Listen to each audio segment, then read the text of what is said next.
Welcome to the Ty and Rye the Finance Guys podcast, covering weekly investment news, important financial topics, and expert interviews. We want to help you become more knowledgeable about the financial world around you. This is not an offer to sell you anything, and remember, past performance doesn't indicate future results. Now your hosts, Ty Hansen and Ryan Robertson. Hello, Ty. How are you? I'm great, Ryan. How are you? Oh, yeah. I think I'm fine. I hope everybody out there is fine too. You're just fine today? Not great? Yep. My therapist also told me that nobody's ever fine. Nobody's ever fine. Nope. When you say fine, you mean something else. I'm fine. At least I think I'm fine. Yeah.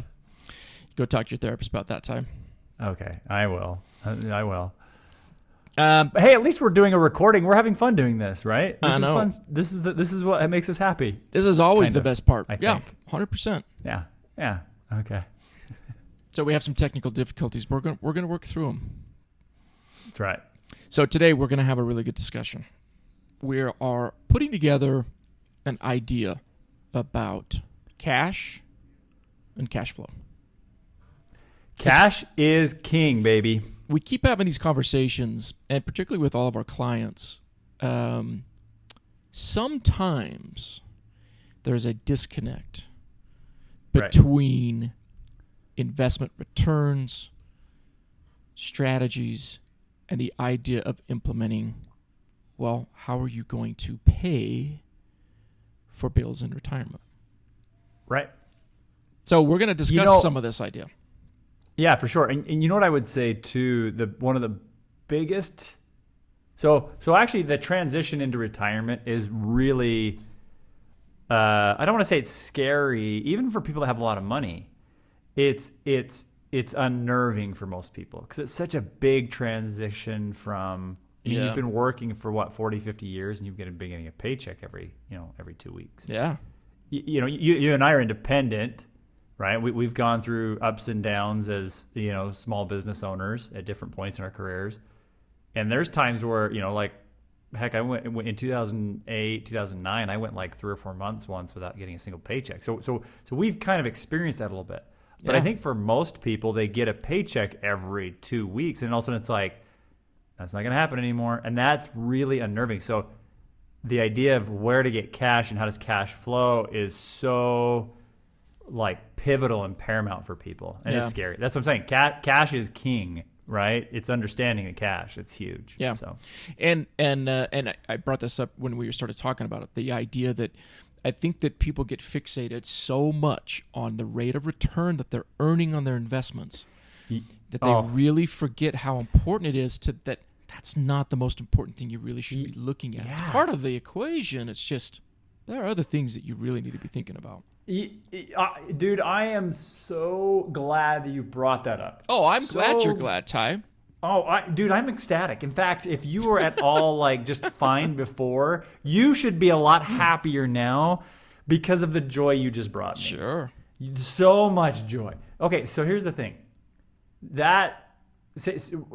Simplify what you just say it one more time. What you just said. Yeah, the thing is, people want to focus on, and I get it. Why they do, but they want the best possible rate of return that they can get, and that's what they get fixated on. And we've addressed this in other episodes and in other ways, FOMO investing and things like that. Yeah, it's what drives people's decision. What really should be driving their decision is how is all of this translating into cash flow for later on? Absolutely, man. In fact, that's why I'm so you literally just hit the nail on the head. Now, I want to preface this with the idea that return is great. We always are striving for the highest return we can get. Always. Right. Always. Everybody is, right? Everybody wants crypto. Everybody wants, Tesla, whatever. But crypto, Tesla.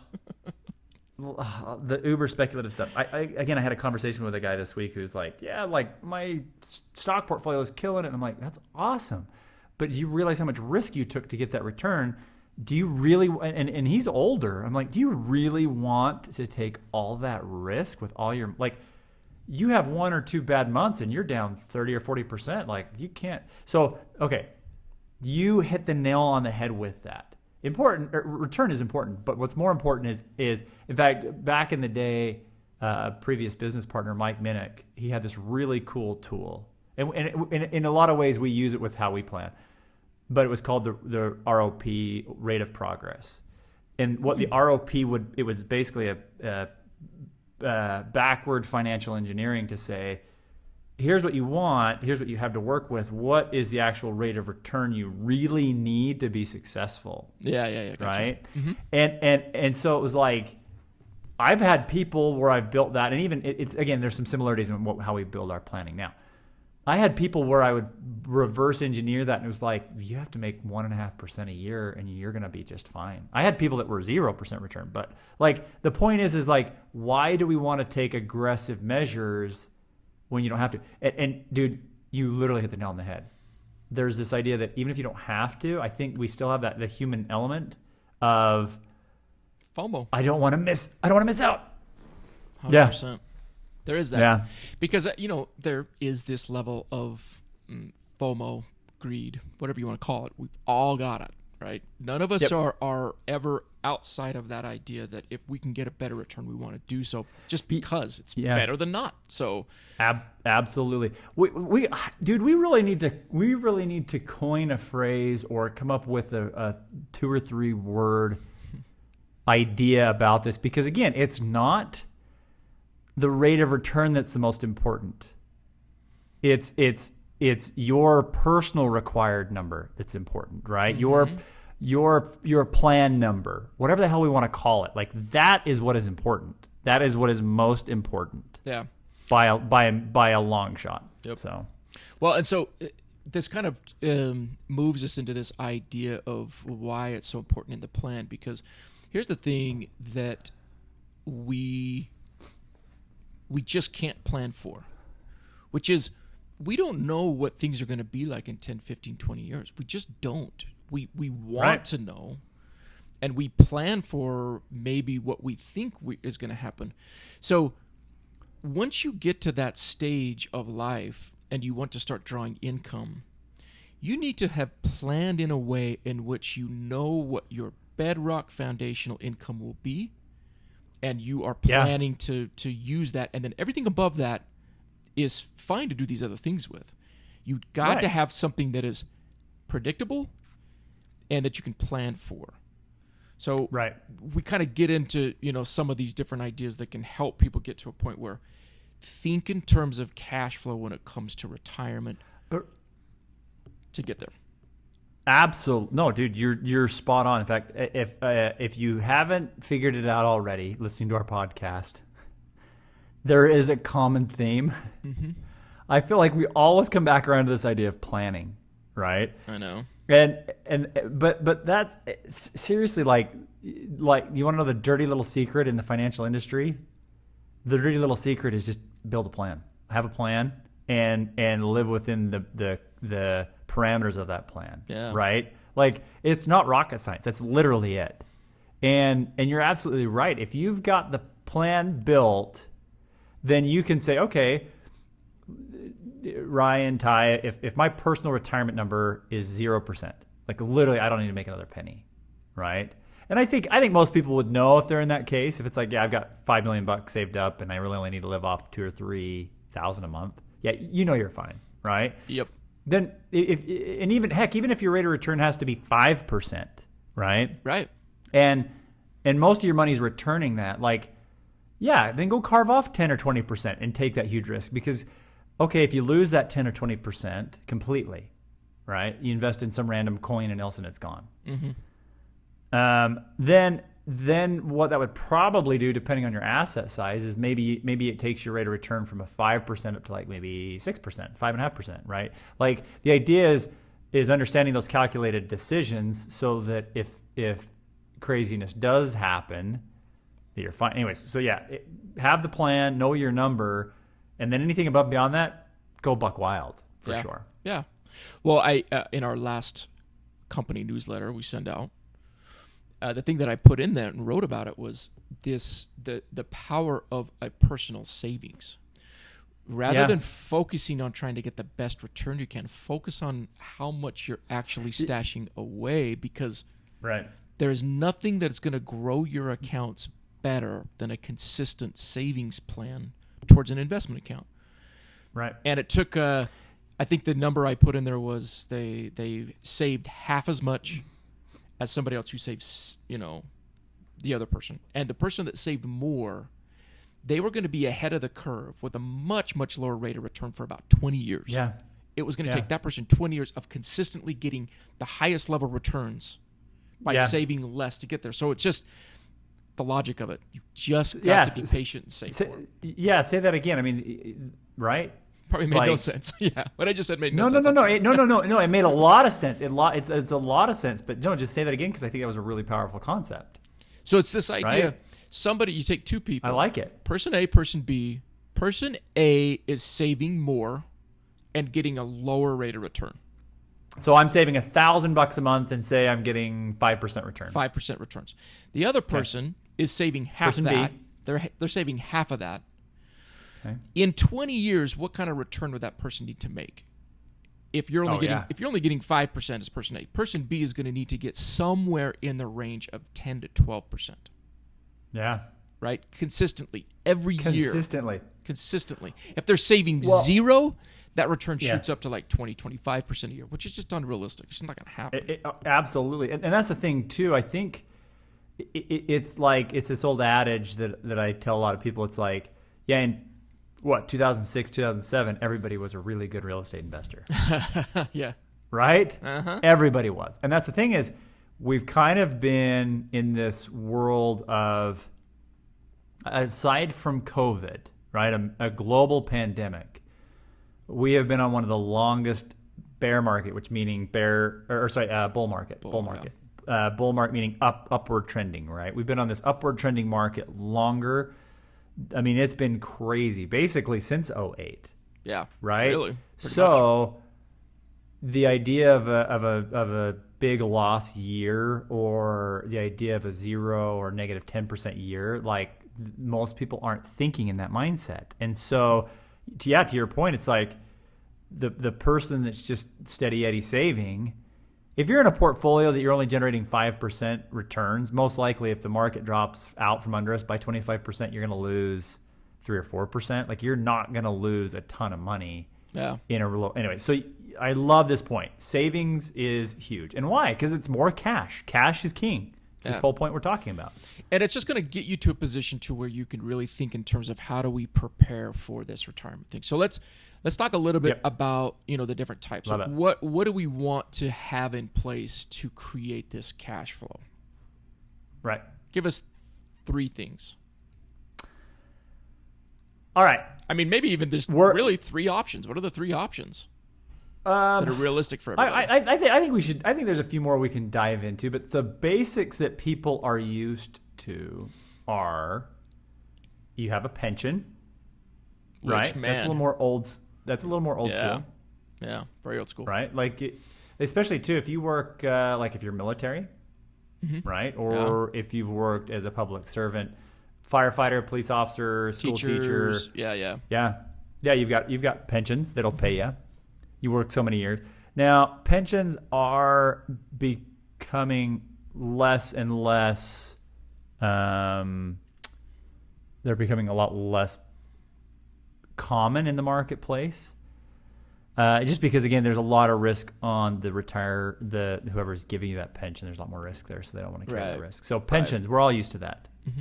Another great source of income, which I mean, there's a massive multi hundreds of billions of dollar industry around real estate, and I'm not talking about real estate like your local agent that's going to help you buy a house. I mean, that's part of the real estate more industry, but I'm talking like real estate investing seminars, coaching.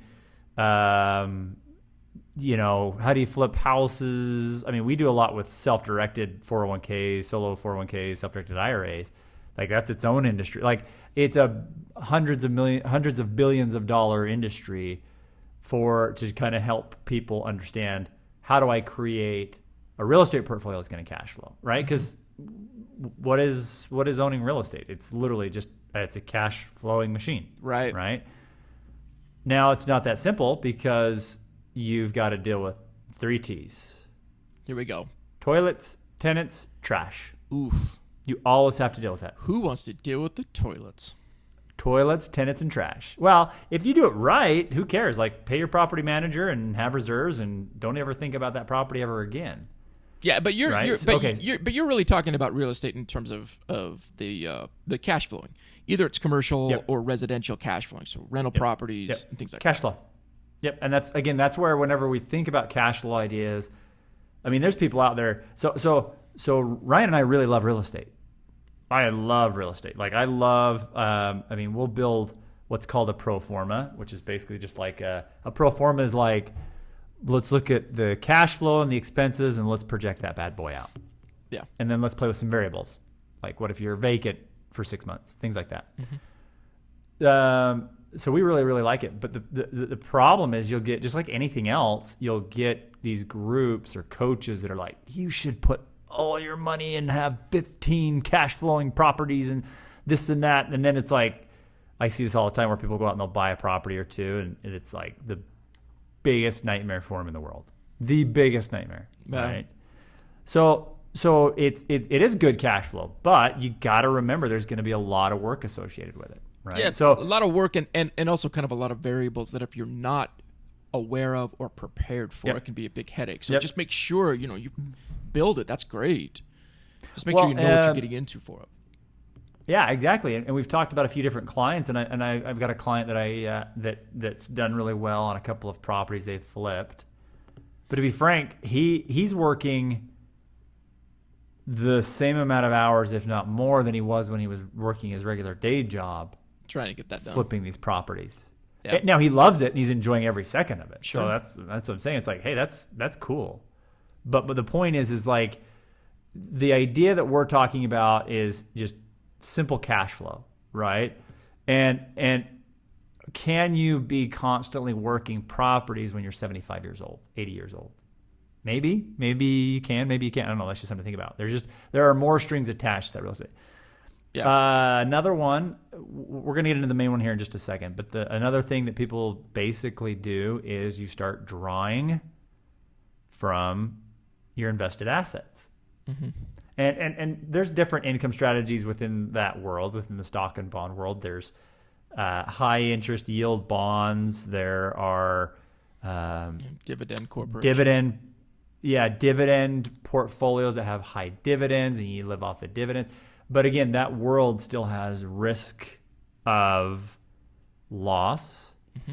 And most often people that have dividend strategies, if you've got high dividends, a lot of times that means you've got risk. So you're still keeping your monies at risk to generate that dividend.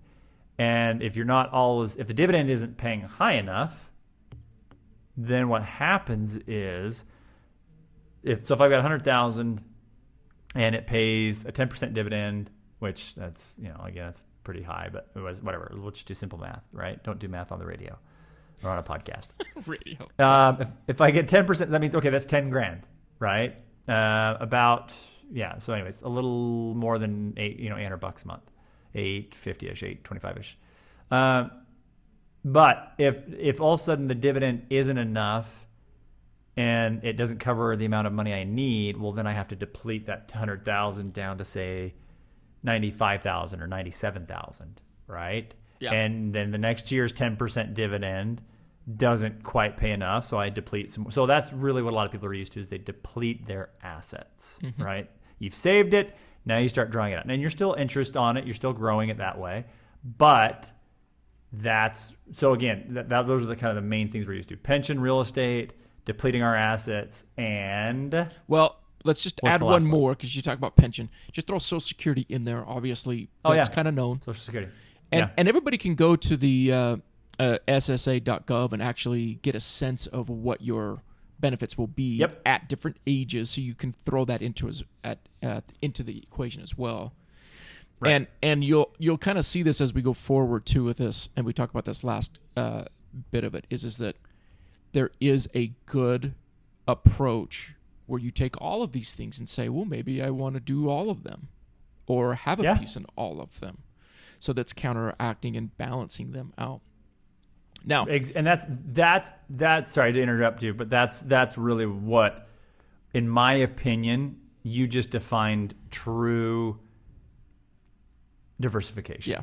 That's really what you just talked about right there. Yeah. So. And this is the thing, all of them, to a degree, take a good amount of planning and preparation before you need the cash flow. So you've got to start thinking about it years in advance. Don't start thinking about it when you're 65. Right. Because you're going to be behind a little bit. So start doing this a little bit earlier. But then this last one. Not to be a jerk, but get your damn head out of the sand and think about this. Yeah. And you can quote me on that. Yeah, because when you're starting to lose weight, Ty, a lot of times you don't want to see what you weigh. It's true. But you gotta weigh yourself so you know where you're at. That's exactly right. So this last one, and this is one where it's like nobody likes talking about it because it's a lot of times they get abused, they get misused, they're complicated, and maybe they get sold to you and pushed on you way too hard. But if they're used right, they're really great. Oh, so powerful. Which is an annuity. Most anybody, if you're in your 40s and 50s, have likely had somebody approach you about an annuity, I would imagine. Right. Because they can be really great tools, but they can be misused too. But anyway, so an annuity, for us, often, most of the time, 99% of the time, we're using annuities as a way to create income streams. Right. Similar to what you'd think of with pensions or Social Security. It's not the exact same thing, but the idea that you can create a predictable, stable income once you get to those retirement years. Right. Right.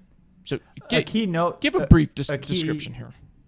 Yeah, a quick note on that too. So an annuity is it's a pure investment strategy. Like, you're not really buying anything else. You're buying investment into an investment, but it's with an insurance company. Right? It's a contract with an insurance company. Yes, exactly. So where you may have, $100,000 invested in stocks and bonds held at Fidelity, you're not invested in Fidelity. You're invested in Apple. You're invested in, ABC Corporation bond, right? You're invested in those companies. Technically, you're still being invested in things like that with the annuity, but it's a contract between you and Bright House Financial, MetLife, Prudential, Allianz. Prudential, Allianz, Sila. There's a whole bunch of them, right? Farmers. And so, pardon? Farmers. Yeah, exactly. So there's all these different annuity companies. So it's a contract with them. Typically, how it works. So there's two pieces to an annuity. Mm-hmm. Think of them like two paths that this contract can go down. Yep, exactly. And sometimes they're together. There's the two paths go side by side. Sometimes they go in totally different directions. Right? A path diverged in the woods. Two paths diverged in the woods. Robert Frost. And I chose the one less traveled. Yes. Nice job. Is that Frost or is it Walden? I don't know.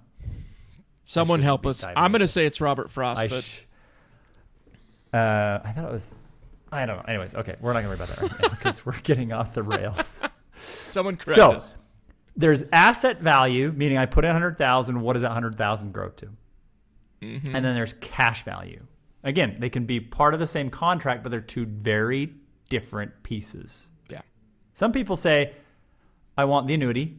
I want a guaranteed 3, 4, 5% growth on that asset. I want that 100,000 to grow, 4% a year, 5% a year, whatever, forever, no matter what. Yep. Okay. Which we do from time to time. We do build those, but more often than not, there's the income piece, meaning I put in 100,000. Yes, that asset grows, but there's also this income piece, meaning at some point it's called annuitization, right? Meaning, when do you turn on the faucet for that cash flow to start paying out? Because that's these are the contractual terms with the insurance company. And a quick side note too, whenever you invest in an annuity, you really want to understand there's ratings for these companies. Right. Right. The insurance financial ratings. Ratings for the insurance company themselves. Yep. How healthy are their books? How good are their practices? Because I've seen some guaranteed fixed annuities out there that'll pay 6%, 7%, but the company ratings are abysmal, meaning they could go under and you're not getting your 6% anymore, right? So in my opinion, corporate ratings are huge and very important. And we obviously, for any clients of ours that use annuities, we deal a lot with that. Standards, Moody's, Standard and Poor's, these different rating agencies will look at them and give them a AAA rating or AA or triple B, right? There's different ratings for how healthy they are. And they keep them up to date to just kind of give a sense of really where these companies are. Yep, exactly. So annuity company we really like is Allianz. Allianz is a German-based company. They're really, really highly rated. There's very good cash flows, very healthy on their books. They deal well with their clients. Very happy people. Yeah. So again, you give the money to the insurance company under a contract that basically says, okay, we're going to give you either so much return on the asset or on the cash flow, right? On the income stream. So think of it in this way to sort of simplify this idea is that you're taking money and you're putting this money on these two different paths, right? This money is going down these paths, and they function somewhat independently of each other based upon different parameters. Right. And they're kind of related, kind of not related, but they're going down two different ways. And at some point in the future, if you have an annuity, the person has the annuity, you're going to choose which of those paths you want. Yeah. And one of those paths is going to be the lump sum value that it has grown to based upon the investments and the contract. Right, and there's different ways to do it, so we're not probably going to get into it too much today, but you're going to choose that lump sum down the road, 5, 6, 7, 10 years down the road, and you're going to say, give me my lump sum amount, and I'm going to move on. Yep. The other path is this income path you're talking about, where at, again, some point down the road, this dollar amount you've invested has grown to a certain amount, and that dollar amount is not a lump sum value. It is a value used to determine what your income will be if you choose that path, which will then be paid to you every year for the rest of your life. Exactly. Right. So like we're talking about, coming back full circle, it isn't a pension, it isn't Social Security, but there are some similarities, right? It turns on that ongoing cash flow forever. Yeah. Right. And often... Yeah, go ahead. Go ahead. No, you go ahead. And often what we're doing is we're really writing these and putting them in portfolios for the cash flow. Yep. Now, you have the option. That's the beauty of an annuity if you do it right, is that you at least have option A and option B, because in 10 years, things might be different. Yeah. And it might make sense for you to choose the cash value, lump sum, and just walk away from the annuity and go do something else. That may make sense, but you have that option. Right. We tend to do them and look at them from a cash flow standpoint because, again, why, Ty? Because cash is king. Yeah, that's right. Mm-hmm. Yep, cash is king. Well, and that's the thing is you and I have built tons of financial plans, and sometimes those financial plans don't necessarily need that extra cash flow. They don't need it. Yeah. Right. So it's like, why are you? And in that case, it's like, no, we don't want to, unless you want the guarantee. Because sometimes people are just like, hey, look, I don't want to lose, which happens from time to time. They're just like, I don't want to lose. I just want to make sure. Okay, cool. Then we don't worry about the income. We worry about the guaranteed growth. Right. Yeah. But there are other instances where it's like, okay, if we leave those monies invested, you are actually at higher risk because those don't guarantee a cash flow. Yeah. Right. And so the idea of the guaranteed cash flow for the rest of your life actually ends up being a little more powerful of a tool than just the pure asset. Yeah. Right. One thought here too. So I want people, I want to stress this. And there's variations on this. So this isn't a one size fits all for every annuity, but you own that asset, right? That contract. You own that asset. Yep, you own that contract. So if you decided to walk, now there can be surrendered periods. So think about that. And if you decide to, all of a sudden it's like, okay, well, you walk away with the asset, right? You still technically own the asset once you've turned the cash flow on, right? Still yours. If you die early, there's still some values there, Right. for your estate. But what I want people to understand is you still are depleting the asset, right? So it is similar to your stock account. The dividend example we talked about a second ago. You're still depleting it.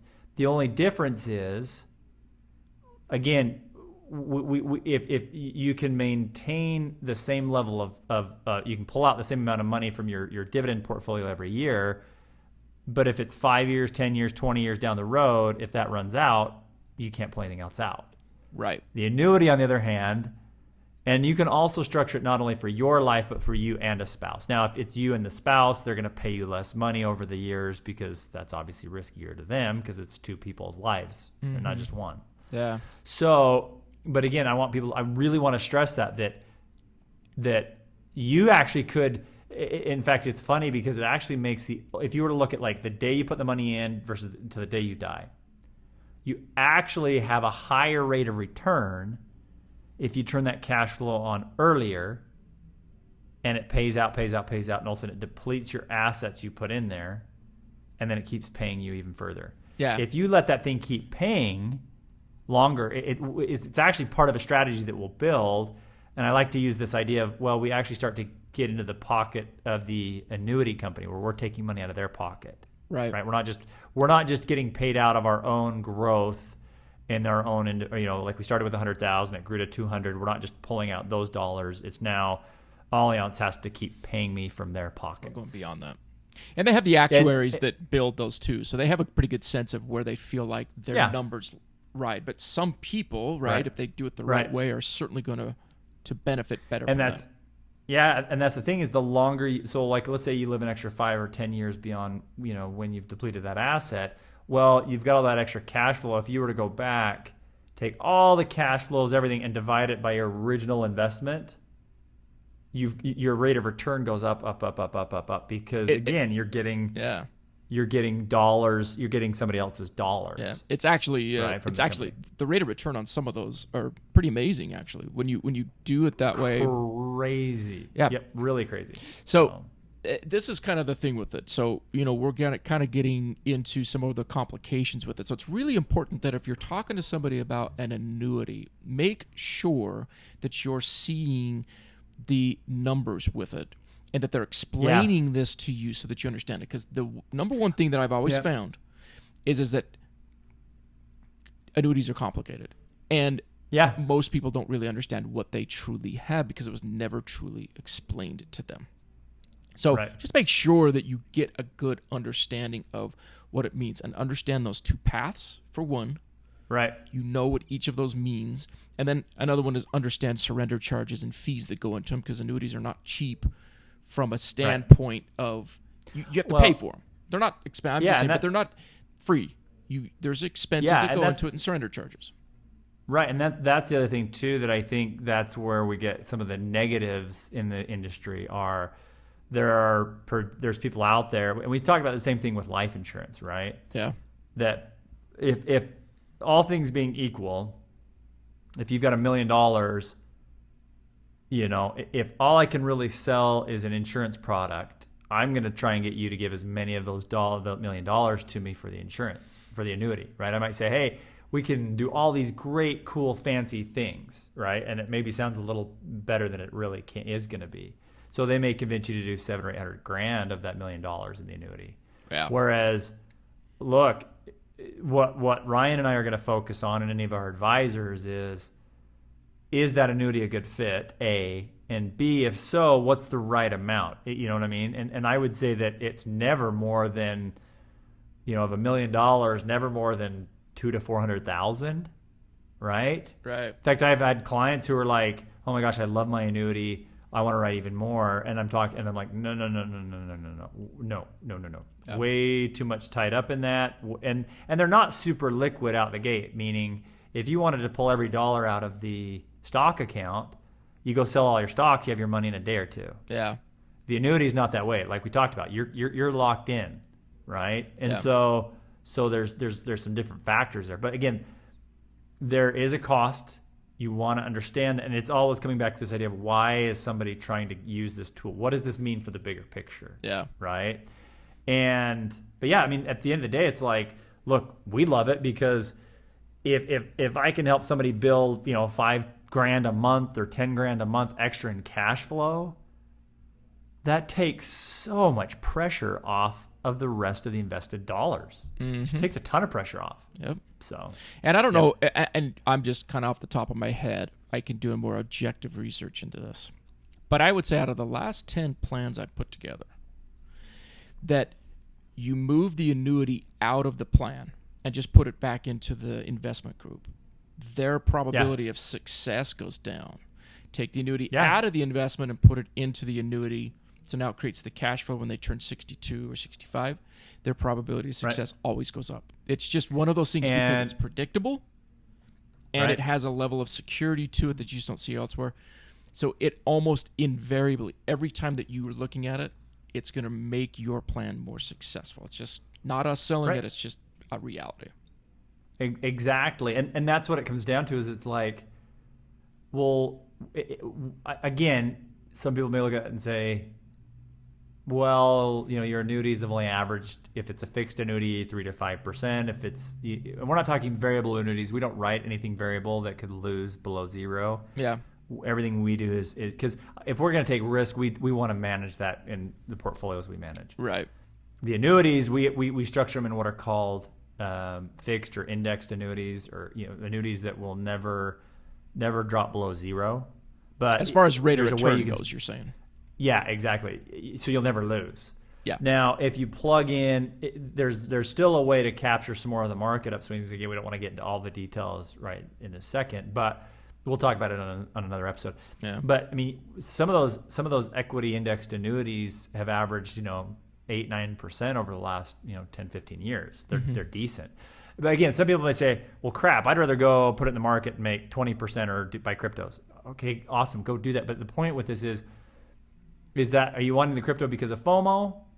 Or again, it's like having those guarantees, having that guaranteed cash flow is really powerful. And yeah, you're giving up some of the upswing, but at the end of the day, it's like, why are you so worried about the upswing? If you have to have the upswing to be successful, something's off. Yeah, you got to make some changes for sure. Got to make some changes. And if you're just from a philosophical standpoint, you're mad that you're giving up that higher return. Again, you got to ask yourself, do you even know what your personal rate of return has to be? You have no clue. Yeah. So it's powerful. It's a powerful option to plug into a plan.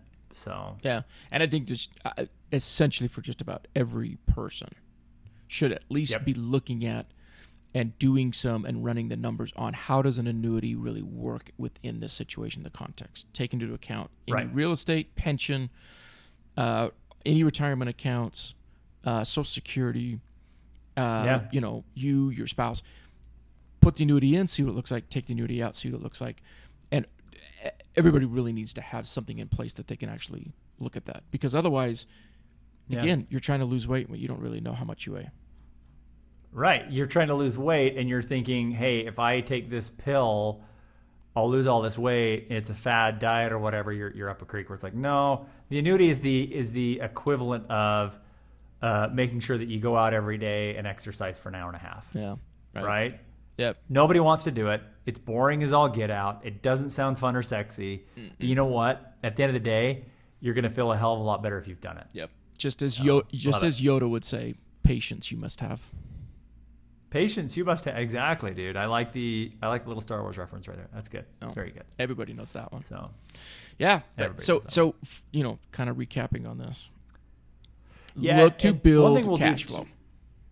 Build cash flow. Cash is king. And we'll come back around to this. We've got a good friend of ours that we want to really bring on. We just haven't been able to connect for a month or so. But because I do want to dive into some of these concepts a little deeper, specifically in the annuity. Because I think once you start to understand all of the moving pieces, it's really not complicated, but there are some moving pieces. Like there are things called caps and spreads. Like what do those mean? I won't worry about them right now, but it's just the basic concept is understanding. Look, you're giving up some of the upswing, but you're getting rid of all the downswing, right? And so if you build that tool, if you use that piece and you build it back into the right properly built plan, Ryan, you hit it right on the head. Where more often than not, understanding it inside the plan is going to give you so much more peace of mind, and you're going to see a higher probability of success. You really will. Yeah. That's what it comes down to. Maybe my nickname should start being the Carpenter. I'm hitting lots of nails right on the head, Ty. Because you hit nails. You are the Carpenter. Well, I mean, you are literally the Carpenter. We should put that on the website. My business card be like Ryan the Carpenter. Ryan the Carpenter. It's working out. Which you do build furniture. I do. We need a website for your furniture so people can go check that out. I do have a website for it. Oh, you do? Yeah. Selfish plug. Put it in there. What is it? It is called outofthewoodswoodworking.com. Very long title. Outofthewoodswoodworking.com. Kind of a long name. Got to type it out. Takes up your whole I love address it. bar. So not only are you the carpenter in the real world, but you're also the financial carpenter. Yep, I'm the financial carpenter. I'm hitting nails straight on the head. You know who else was a carpenter? Jesus. Jesus. Yeah, I know. Jesus was a carpenter. He was. So you're in good company, my friend. Perfect. Am I starting to get a little too sacrilegious? Nope, I don't think that is. I think it's Jesus is cool. It's documented that he's a carpenter. That is true. He was a carpenter. So for everybody out there, wasn't there an old country song? They call me the carpenter. No, I don't know. I think there was an old country song about it. I don't All right, know. I'm digressing. I'm talking about random country songs and Jesus. Jesus, take the wheel. Yeah. So everybody, All right, let's move on. Cash is king. Everybody, look to build cash flow, and look to prepare to plan for that. Prepare to plan. Yeah, you prepare. Then Prepare you to plan. Plan to prepare. Prepare to plan. Planning with your preparedness. Yep, that's right. That's right. I don't know. I'm just rambling now. I don't think we have anything else to say on that. The sugar from my Coca-Cola is really starting to kick in, and I feel great. Yeah, that's always nice. Yeah. I may need to go get one right now. Yeah. Okay, you got anything else?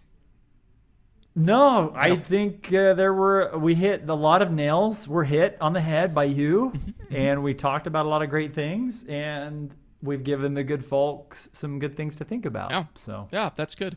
And I think we'll get into that annuity discussion a little bit in more depth. It's, I like it. It's necessary. For people that want to contact us, support at myprosperteam.com. That's our advisory firm. We probably should set up an email for the podcast. Or you can check out our podcast website, tyandrye.com. I'm Ty, he's Rye. So tyandrye.com, or send us questions, concerns, hate mail to support at myprosperteam.com. Yeah. Because we love talking to you people. It's awesome. Yep. Any questions you've got? We want to do another mailbag. People like the mailbag. We should do another one. We should. Yeah, mailbags are fun. But you got to send us questions. So send us questions, and then we'll do another one. Some of those mailbags want to see Ryan woodworking with his shirt off, though. Mm-hmm. I don't know if you can. Not one. I don't know if you can do that. Not one? Not one. I think there was one in there. I may have been the one that sent the letter in, but that is something to think about. You got to give the people what they want, dude. That's enough time. Okay. Okay, we're gonna end this now because now we're rambling. But cash is king. I always remember that. Cash is king. All right, brother. Appreciate you. Okay. All right, man. Thanks for your time. We'll see everybody next week. Hey, thanks for listening to the Ty and Rye, the Finance Guys podcast today. If you like what you heard, go ahead and hit subscribe. That way you won't miss any future episodes.